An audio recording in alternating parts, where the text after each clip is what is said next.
안녕하세요, 한상규입니다. 오늘 소개해드릴 차는 BYD C-라이언 7입니다. C-라이언 7은 BYD의 중형 SUV고요. 국내에 출시되는 세 번째 모델이죠. C-라이언 7은 작년 5월에 출시가 됐고요. 국내에 출시되는 모델은 2026년형이죠. 플랫폼은 이 플랫폼 3.0 에보를 사용을 하는데 중국 이외의 시장에 판매되는 모델은 기존의 이 플랫폼 3.0을 사용을 합니다. C-라이언 7은 전기차와 플러그인 하이브리드 크게 두 가지가 있고요. 국내에는 전기차만 판매가 됩니다. 그리고 전기차의 경우에는 배터리 용량이 여러 가지가 있는데 국내에는 82.56kWh 용량의 LFP가 탑재가 되고요. 모터도 싱글과 듀얼이 있는데 국내에는 313마력의 싱글 모터가 출시가 됩니다. 1회 충전으로 가능한 주행거리는 상원이 398km, 저원이 385km로 상원과 저원의 차이가 적은 편이죠. 세제 혜택 적용 후 국내 판매 가격은 4,490만원이고요. BYD의 오션 시리즈는 같은 디자인 테마를 갖고 있는데 C-라이언 7 역시 기존에 선보였던 아토3, 실과 비슷한 얼굴입니다. 기존 시승기에서 말씀을 드린 것처럼 C-라이언 7 역시 뭔가 익숙한 디테일들이 여기저기 보입니다. 이 차가 검은색이라 그런지 모르겠지만 아토3나 실에 비하면 좀 더 강한 인상이고요. 앞모습만 보면은 SUV가 아니라 크로스오버 같은 그런 느낌이죠. 처음에 익숙한 디자인이 여기저기 보인다고 말씀을 드렸는데 이 헤드램프 또는 헤드램프의 색상은 약간 좀 BMW를 연상케 하고요. 여기에는 도어 개폐 시 웰컴 라이트도 포함이 되어 있습니다. C-라이언의 웰컴 라이트가 약간 좀 특이한 게 점등이 되면은 주간등과 전조등 그리고 하이빔까지 순차적으로 점등이 됩니다. 도어를 잠글 때에도 마찬가지고요. 국내 기준으로 C-라이언의 차체 사이즈는 중형급에 해당이 됩니다. C-라이언이 중국에 처음 출시가 됐을 때 모델 Y를 겨냥을 했는데 그래서 차체 사이즈도 모델 Y와 대략 비슷합니다. 보통 전기차들이 그렇듯이 전장 대비 휠베이스가 긴 편인데 휠베이스가 2930mm니까 이거는 아이오닉 6와 거의 비슷하죠. 그리고 이 차가 쿠페형 SUV를 지향을 하는데 측면에서 보면은 그런 디자인이 잘 보입니다. B필러 이후부터 트렁크 리드까지 일반적인 SUV에 비하면 좀 더 완만하게 떨어지고요. 아토3, 실처럼 외부에 BYD가 많이 붙습니다. 예를 들어서 프론트 팬더에는 BYD 디자인이라고 붙고요. 플러시 타입의 도어 핸들에도 BYD가 붙죠. C-라이언은 앞보다는 뒤가 훨씬 스포티하죠. 보통 쿠페형 SUV가 그렇듯이 일반적인 SUV보다 뒤가 더 둥글게 또는 튀어나오게 떨어지고요. 스포일러 때문에 좀 더 스포티해 보이는 것 같아요. 일반적인 SUV보다 루프 스포일러의 면적이 넓고 디자인도 좀 더 스포티하죠. 참고로 이 차는 리어 와이퍼는 없고요. 트렁크에는 레터링이 3개 붙는데 그러니까 일반적인 요즘의 전기차들과는 달리 트렁크에 EV라고 레터링이 따로 붙습니다. 그러니까 사양이나 중국에서의 ADS 등을 보면은 최첨단을 지향을 하는데 이런 EV 레터링은 또 살짝 올드하고요. 그리고 앞뒤 레터링의 터치가 달라요. 앞에는 요즘의 트렌드대로 좀 더 세련되게 얇은 레터링이 적용이 되는데 트렁크에 붙은 레터링은 좀 두껍죠. 앞쪽은 의외로 헤드램프를 가로지르는 포지셔닝 램프가 없는데 이 뒤에는 양쪽을 쭉 잇는 테일 램프가 적용이 됐고요. 여기에는 순차점등, 방향지시등도 포함이 됩니다. 이 테일 램프의 디자인은 실과 거의 비슷하네요. 스포티한 후면 상단의 디자인과는 별개로 리어 범퍼 아래쪽에는 플라스틱이 좀 두껍게 들어가서 좀 투박해 보입니다. 타이어는 컨티넨탈의 에코 콘택트 6, 사이즈는 앞이 235에 50R19, 뒤가 25에 45R19입니다. C-라이언의 실내는 앞서 선보였던 아토3라든가 실보다 더 화려합니다. 내장재는 실이랑 그렇게 크게 차이는 없는 것 같아요. 실내 디자인에서 포인트 중에 하나가 도어 트림인데 보통 차에 타면은 도어 트림보다는 모니터라든가 대시보드 쪽 이쪽이 먼저 눈에 들어오잖아요. 근데 이 차는 도어 트림 쪽에 굴곡이 워낙 현란하다 보니까 저기가 되게 눈에 잘 들어옵니다. 그리고 요즘에 트렌드대로 중앙에 모니터를 크게 박았는데 동반자석 쪽에도 디스플레이처럼 보이는 그러니까 이 부분 같은 경우에는 저기가 무드 조명이 그 인터랙티브를 설정을 하면은 저 계속 움직이거든요. 그렇다 보니까 좀 더 화려한 느낌을 받습니다. 모니터는 15.6인치가 적용이 됐고요. 기존에 국내에 들어왔던 아토3 실과는 달리 이 차는 이 모니터가 로테이팅은 안 돼요. 이게 아마 큰 모니터를 국내에 들어오려고 로테이팅 기능을 뺀 것 같습니다. 어쨌든 방금 말씀드린 두 차들처럼 이 차 역시도 모니터의 화질이라든가 해상도 이런 게 상당히 좋은 편이고요. 아토3 때 말씀을 드린 것처럼 이런 터치 반응이 상당히 빠르죠. 지금 보시는 게 홈 화면이고요. 홈 화면 같은 경우에는 이렇게 바탕화면에 그림을 바꿀 수가 있는데 그러니까 이렇게 예쁜 건 좋은데 여기가 좀 너무 여백이 많이 남는 게 아닌가 라는 생각이 있어요. 어쨌든 이 배경화면 같은 경우에는 이 아이콘을 누르면은 이렇게 테마가 있고요. 그러니까 테마는 이런 테마가 있고 그리고 배경화면도 이 중에서 고를 수가 있습니다. 내비게이션은 빌트인 T맵이 적용이 됐고요. 볼보를 제외하면은 수입차에 적용된 T맵 중에서 가장 좀 움직임이 부드러운 것 같아요. BYD의 모니터 해상도 또는 사양이 좋은데 이거에 따라서 내비게이션 구동할 때 그 움직임이나 그런 것도 같이 비례를 하거든요. 이 차 역시도 그런 것 같습니다. 다른 수입차의 TF들처럼 구간 단속에서 목적지를 찍어야지만 평균 속도가 표시가 되고요. 모니터 하단에 보면은 자주 사용하는 아이콘을 꺼내놨는데, 그러니까 내비게이션이 있고요. 이거는 음악이고, 그리고 여기서 트렁크라든가 잠금 장치를 곧바로 접근할 수가 있고요. 차 그림을 누르면은 이렇게 자주 사용하는 메뉴가 나옵니다. 참고로 내비게이션 화면에서 이 아이콘을 누르면 이렇게 분할 화면으로도 표시가 되고요. 이거를 누르면은 이렇게 안쪽에 있는 앱이 다 보여지죠. 그리고 이쪽에 차 그림을 누르면은 시스템 설정이라든가, 그러니까 이 안쪽에 있는 메뉴 같은 경우에는 아토3나 실과 거의 같습니다. BYD 차가 모니터 하나에 다 통합을 하고 물리 버튼도 거의 없잖아요. 그에 비해서 이 모니터 안쪽에 있는 이런 메뉴 구성 또는 컨텐츠 이런 거는 상당히 많은 편이죠. ADS로 들어가면은 주행 보조가 있는데, 그러니까 주행 보조에서 안전 보조, 그러니까 최신의 ADS는 다 적용이 되어 있습니다. 서라운드 뷰 모니터의 경우에는 이것도 아토3랑 뭐 거의 같은데 화질이 상당히 좋고요. 또는 이 구동할 때 움직임이 굉장히 자연스럽습니다. 이게 지금 3D 화면이고요. 이 보시는 것처럼 그래픽이 되게 정교하고, 특히 주행 중에도 3D 화면이 구동이 되는 게 굉장히 부드럽네요. 그리고 이렇게 투명 기능도 제공이 됩니다. 그러니까 투명 기능 상태에서 이렇게 360도로 돌려서 볼 수도 있죠. 그래서 아토3처럼 C라이언 역시도 실내 그 편의 장비 중에서 서라운드 뷰 카메라가 가장 좋은 게 아닌가 생각이 돼요. 에너지로 들어가면은 여기도 크게 세 가지 탭이 나오는데, 에너지 소비는 트랙 컴퓨터고요. 이거는 에너지 관리. 회생제동 같은 경우는 물리 버튼이 따로 있고요. 여기서 조절할 수도 있죠. 그리고 여기는 충전과 방전. 차량 설정으로 들어가면은 여러 가지 탭이 나오는데, 이 지능형 셰시의 경우에는 스티어링과 브레이크 모드 두 가지가 있고요.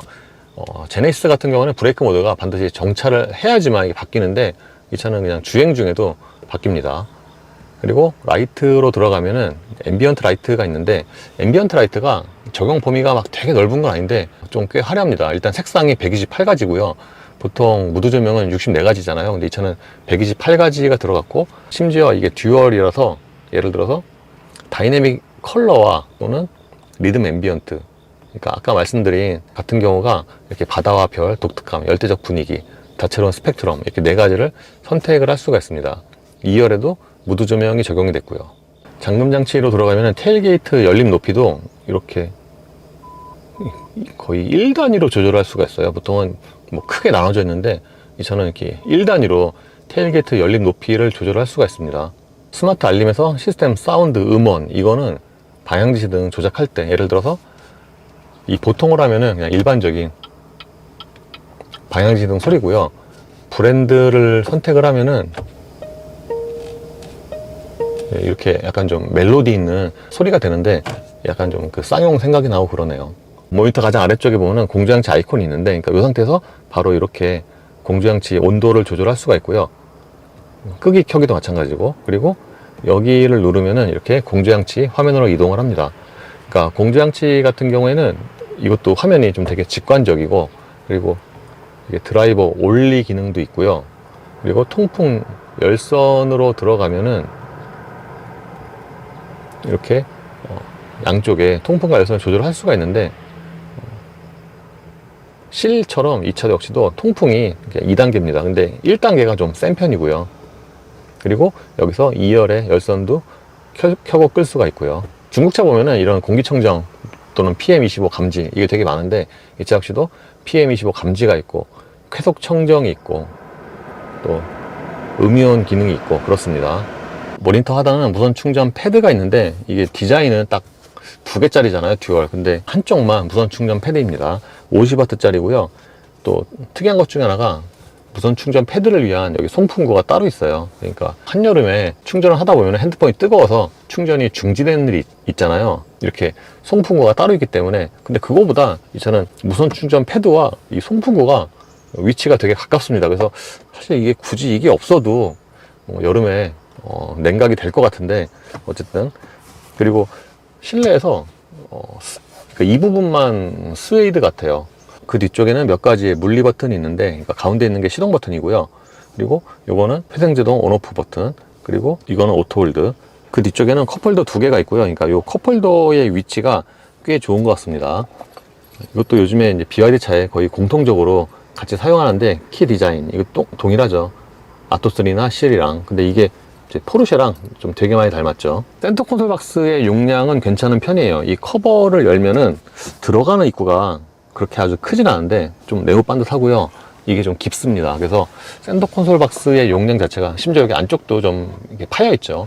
이 용량 자체는 꽤 괜찮은 것 같아요. 심지어 이 측면에도 약간 좀 부드러운 소재로 마감을 했고요. 이 차는 플로팅 타입이어서 이 아래쪽에도 이렇게 수납 공간이 있고요. USB 단자와 C볼트는 이 안에 있습니다.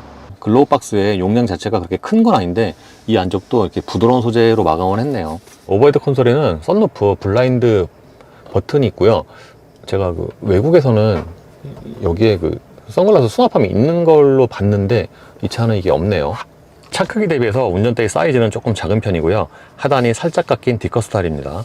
실내 다른 부분에 비해서 림에 적용된 가죽은 소재가 살짝 좀 떨어지는 느낌이고, 스포크 디자인이 그렇게 뭐 예쁘진 않네요. 아토3나 CL 보면은 이제 이쪽에 모니터 로테이트 하는 그 버튼이 있었잖아요. 이제 그건 없고요. 대신에 이거를 누르면은 이렇게 서라운드 뷰 화면으로 바로 이동을 합니다. 운전대 조절은 수동이고요. 약간 좀 특이한 것 중에 하나가 운전대가 계기판 쪽으로 살짝 다른 평균적인 차들에 비해서 조금 더 뉘어 있습니다. 계기판은 10.25인치 풀 디지털이 적용이 됐고요. 이 가운데 부분에서는 주변 차들의 애니메이션이 보여지고요. 그리고 왼쪽에서는 이렇게 트립 컴퓨터와 타이어 공기압, 이렇게 스포츠 모드에서 오른쪽 스포크의 다이얼을 길게 누르면 이렇게 타이머 기능이 실행이 되고요. 이럴 때 이 그래픽도 달라지죠. 시트의 쿠션은 하체처럼 약간 좀 푹신한 느낌이 있고요, 초반에. 그리고 성인 남자에게도 좌우에 폭은 넉넉합니다. 이 차가 앞부분을 따로 연장하는 기능은 없는데 시트 좌판도 짧지가 않고요. 근데 약간 특이하게 요추 조절 기능이 없어요. 그리고 이 차가 헤드레스트 일체형이잖아요. 보통 이제 헤드레스트 일체형이면은 좀 스포티한 또는 좀 쿠션이 좀 단단한 그런 경우가 많은데 이 차는 약간 좀 푹신한 쪽 또는 컴포트에 조금 더 가깝습니다.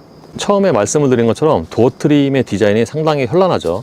특히 이 상단 부분 같은 경우에는 굉장히 좀 뭔가 근육질 같은, 그러면서도 곡선이 좀 되게 휘감는 그런 라인이어서 눈에 띄는 그런 포인트고요. 유리는 당연히 4개 모두 다 원터치가 적용이 됐습니다.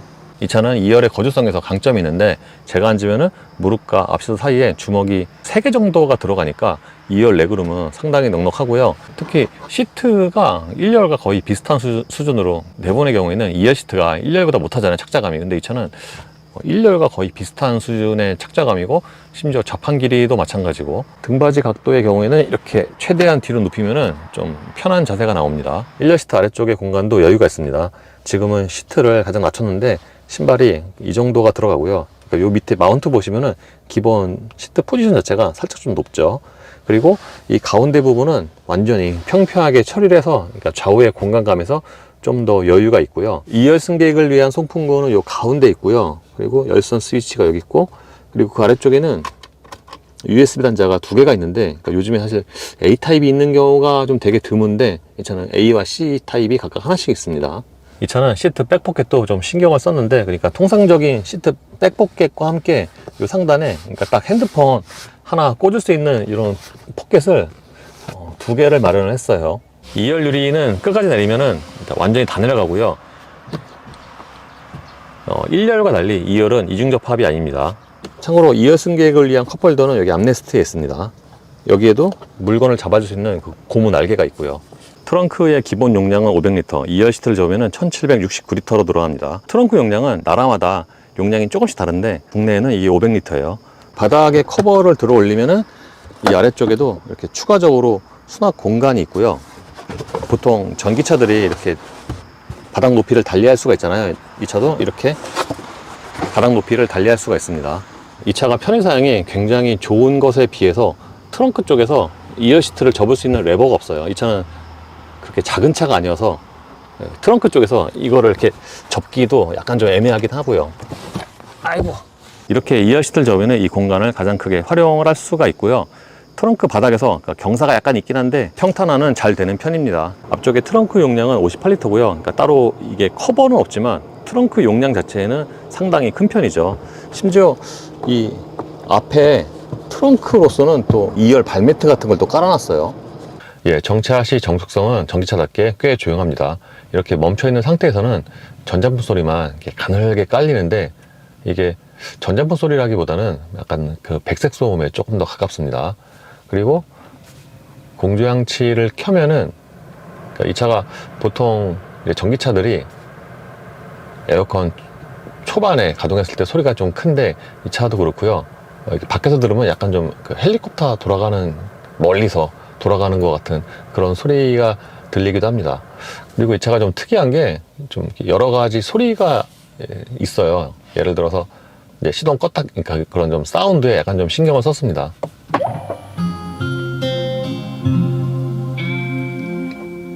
그리고 시동이 꺼질 때라든가 또는 켜질 때 이렇게 다른 브랜드나 차에서는 잘 듣기 힘든 삐옥 이런 소리도 있어요. 심지어는 이 기어를 변속할 때 있잖아요. 이때도 소리가 있어요.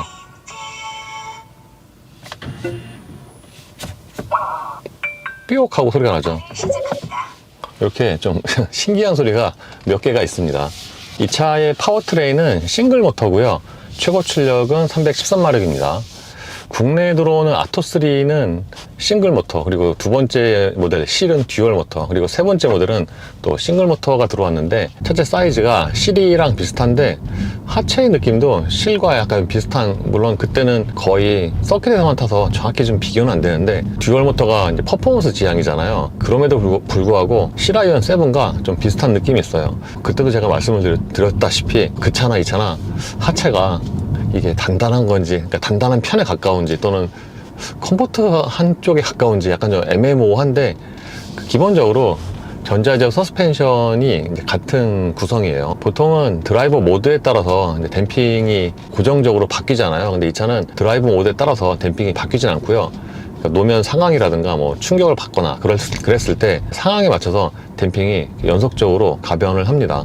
어쨌든 이렇게 약간 좀 안 좋은 노면을 다닐 때는 그래도 이 차가 좀 단단한 편에 가깝구나 라고 생각이 드는데, 또 좋은 노면 다닐 때는 약간 좀 부드러운 쪽에 가깝네, 컴포트 쪽에 가깝네 라는 생각이 들어요.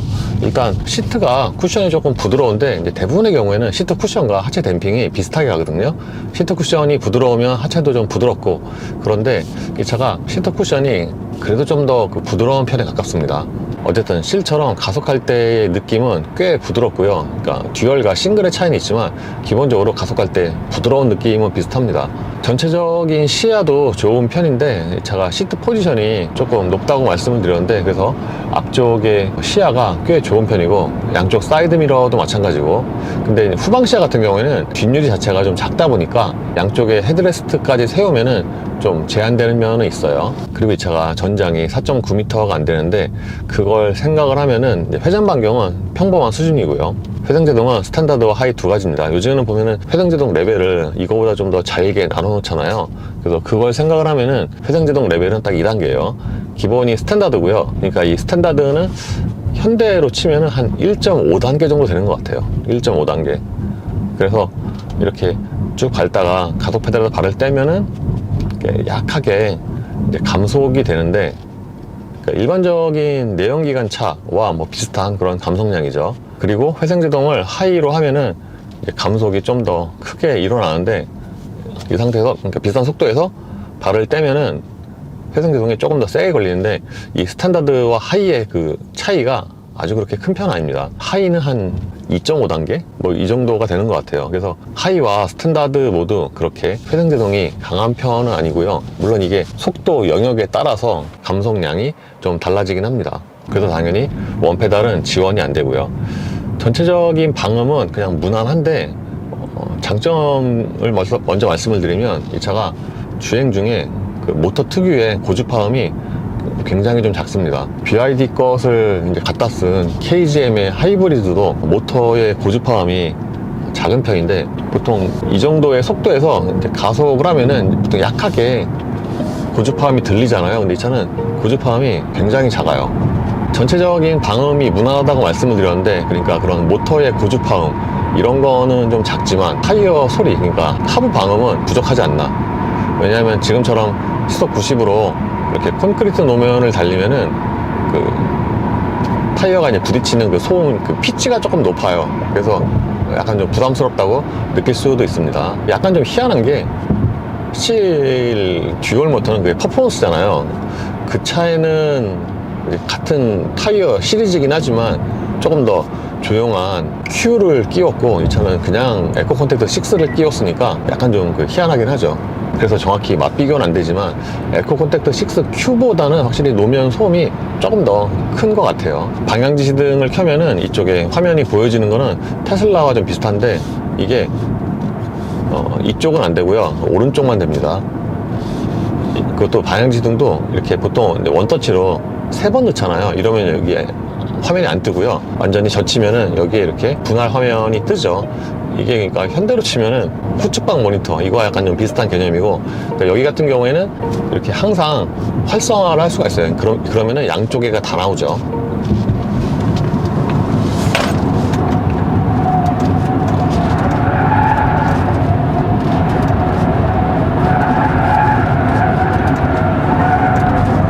코너에서 속도가 되게 높게 나오는 거 아닌데 뭔가 되게 안정적으로 돌아가는데요. 안정적으로 모션을 유지를 한다고 해야 되나? 그러니까 코너를 돌 때 차체가 무겁잖아요. SUV고. 그래서 차가 많이 기울어지긴 하는데 그렇게 불안하지가 않고요. 방금은 이제 에코 모드로 돌았으니까 뭐 다른 스포츠나 이런 걸로 돌면은 모션이 좀 더 다르지 않을까 라고 생각이 돼요.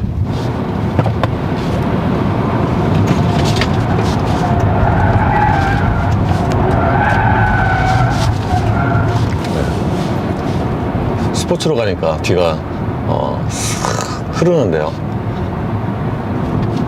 이 흐르는 게 요즘에는 전자장비가 있어서 이렇게 그 차선을 완전히 이탈하거나 그런 일은 또 거의 없어갖고, 그러니까 이게 확실히 에코와 스포츠는 그 모션의 차이가 굉장히 크네요. 가속력은 이 차의 출력에 맞는, 이 차가 약간 특이한 게 정지부터 쭉 가속을 하잖아요. 그러면은 뭔가 이게 체감이 느려요. 313마력인데 뭔가 체감이 좀 느리네 하지만 또 계속 밟고 있으면은 꾸준하게 또 속도가 올라가고, 그래서 다른 싱글 모터 차들과 비교해 보면은 뭐 대략 비슷한 가속력이 나옵니다. 예를 들어서 폴스타 4 싱글 모터와 비교하면은 조금 더 빠르고요. 아무래도 이 차가 이제 출력이 좀 더 높으니까, 사실 전기차의 싱글 모터로서 300마력이 넘는 차가 그렇게 많지가 않은데, 아무래도 출력이 높다 보니까 동일하게 이제 가속을 했을 경우에 폴스타 싱글 모터보다는 조금 더 빠르네요. 미리 말씀을 드리면 국내에 출시된 BYD 또는 제가 중국에서 택시로 타봤던 BYD 다 통틀어서 이 차가 상품성이 가장 좋아요. 상품성이 좋은 이유가 이제 몇 가지가 있는데, 그 중에 하나가 승차감, 특히 2열의 승차감이 예상보다 괜찮습니다.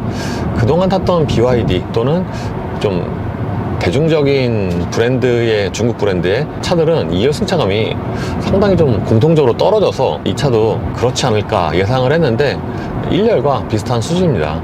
사실 1열이 빼어나게 좋은 승차감은 아니어도 무난은 하거든요. 2열도 1열과 대략 비슷한 수준입니다. 그래도 확실히 승차감에서 그 넓은 공간이 주는 이점이 분명히 있습니다. 확실히 이게 공간이 넓다 보니까 승차감이 조금 더 좋게 느껴지는 것 같아요. 이 차는 에코에서 일반 스포츠로 바꾸잖아요. 그러면은 그러니까 이게 출력 자체가 높긴 하잖아요. 313마력이니까. 근데 확실히 이게 듀얼 모터 등에 비하면은 어느 정도 속도가 붙은 상태에서 킥다운을 하면은 뭔가 그 마일드하게 가속이 된다고 해야 되나? 스포츠에서도 그렇죠.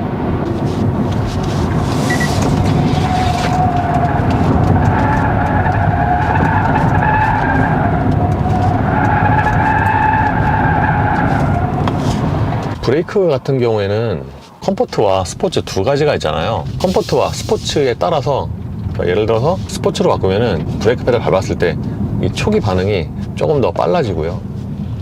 그러니까 아주 극초반은 아니고 조금 더 깊게 밟았을 때. 반면에 컴포트로 바꾸면은 이제 동일하게 밟았다고 했을 경우에 약간 좀, 그러니까 가속으로 치면은 좀 마일드하죠. 그리고 이 차가 주행에서 단점 중에 하나가 스티어링인데, 그러니까 스티어링 감각이 뭐라고 할까 좀 흐물흐물해요.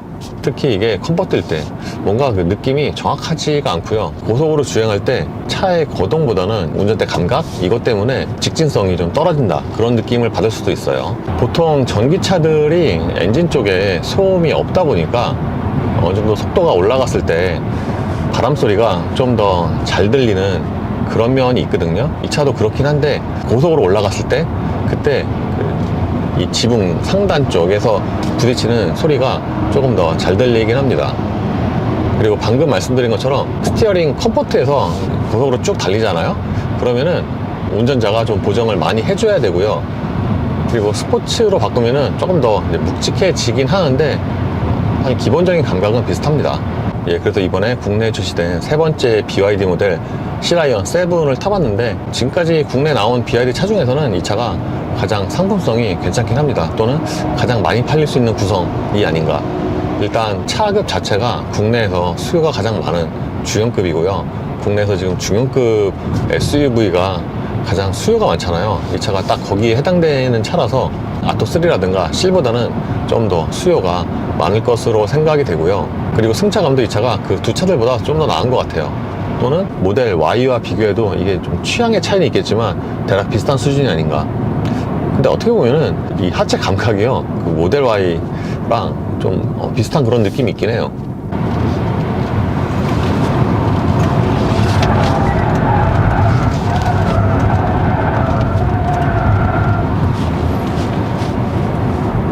비슷하게 코너를 달려도 내리막과 오르막이 좀 차이가 있는데, 이 오르막 같은 경우에는 달려보면은 타이어 그립이 약간 부족한, 그 출력에 비해서 타이어 그립이 좀 부족한 것 같아요.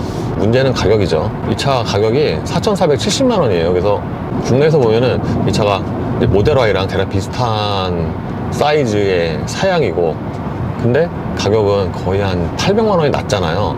그래서 이렇게 보면은 메리트가 있는데, 전에 말씀드린 것처럼 국내에서는 BYD의 그 브랜드 밸류가 아직까지는 거의 없는 상황이기 때문에 이 정도 사이즈의 전기 SUV가 4,490이면은 괜찮거든요. 괜찮은데 또 아쉬운 게 몇 가지가 있어요. 왜냐하면 이 차가 또 헤드업 디스플레이를 빠졌습니다. 시라이언 7이 헤드업 디스플레이가 큰 게 있거든요. 그게 국내에 들어올 때 빠졌고요. 그러니까 지금 다인 오디오도 빠진 것 같고, 그래서 그렇게 두 개 들어가고서 4,490이면은 가성비가 좋네 라고 생각을 했을 건데, 그리고 결정적으로 듀얼 모터가 아니죠.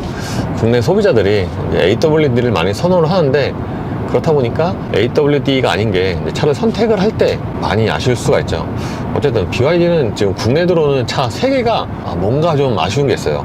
아토3는 차 사이즈 대비하면은 저거보다 가격이 조금 더 낮아야 될 것 같고, 실 같은 경우에는 그게 듀얼 모터만 들어오잖아요. 그래서 사실 듀얼 모터 퍼포먼스 이런 차들은 수요가 적은데, 그리고 이 시라이언 7은 헤드업 디스플레이나 뭐 오디오, AWD가 없는 게 또 아쉬운 점이고 뭐 그렇습니다.